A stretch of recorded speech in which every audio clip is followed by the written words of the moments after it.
Pascal Soriot is chief executive of the huge pharmaceutical company AstraZeneca. It plans to manufacture 1 billion doses of the Oxford University vaccine and will begin supplying that in September here if trials are successful. It's a big if. As I pointed out to him when I spoke to him a little bit earlier, how confident, I asked, is he that this vaccine will work?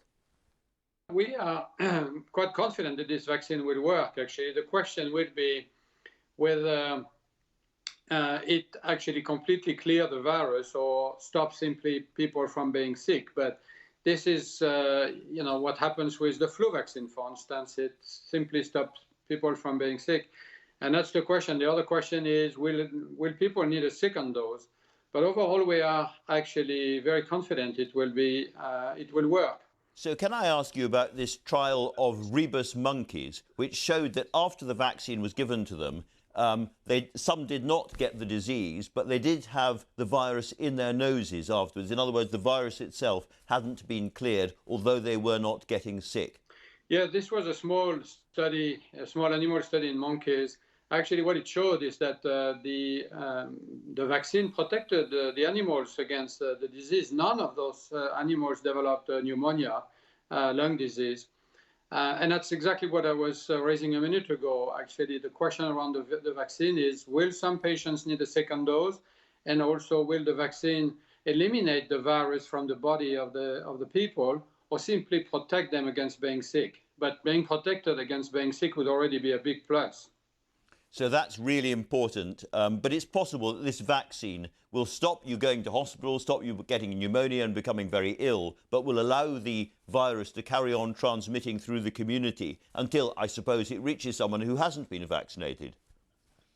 But even if the vaccine doesn't eliminate the virus from the body of every single person who is vaccinated, the question will be, how long will the virus stays in the body? It may be people take a little longer to get rid of it. And the other question will be, if the vaccine is still there in your nose, can you be contagious? Can you infect someone else or not? Those are questions we don't have answers for yet.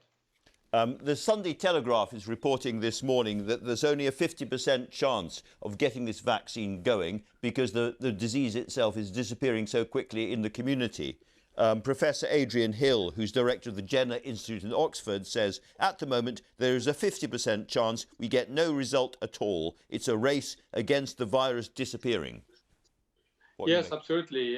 This is a race against this disease disappearing. To show that the vaccine is effective, you have to have enough infections in the community. Otherwise, you show no difference, of course, between the treatment arm, the vaccinated arm, and the control arm. So we are racing as quickly as we can to implement this clinical trial to show a benefit of the vaccine. We are also running trials in Brazil. And in Brazil, as you know, the disease is very intense at present. We are looking at Russia. And importantly, we're also going to roll out a 30,000 volunteer trial in the United States. So we still have other opportunities to show the benefit of this vaccine. But it's very clear that it is a race. And as a result, I don't think there will be so many vaccines because when the disease disappears, it will be hard to demonstrate efficacy. Now, of course, this is a vaccine that's been developed in Oxford in Britain. And you're a partly British company. Will people in Britain be among the first to get the vaccine once you've manufactured it? Yes, we have actually received an order from the British government to supply 100 million doses of vaccine. And those will go to the British people. And there's no doubt that starting in September, we will be starting delivering these doses of vaccines to the British government for vaccination. That's really important. So from September into October, people in this country will be able to get a vaccine, in your view? Absolutely. Of course, it has to work. The vaccine has to work. I mean, that's one question. And the other question is, even if it works, we have to be able to demonstrate it. Back to your earlier question, we have to run as fast as possible before the disease disappears so we can demonstrate that the vaccine is indeed safe and effective. It's a very interesting race. Oxford say, however, that they've got hardwired assurances that the vaccine will not be prioritised for richer countries. Well, actually, this debate about prioritization is not exactly the right question because we are setting up supply chains in the various geographies. We have an independent supply chain in the United States for America. We have one in the UK. For the UK, we have one in Europe. We are setting up one in India. We are looking at doing one in China. So there will be no competition between countries as it relates to supply.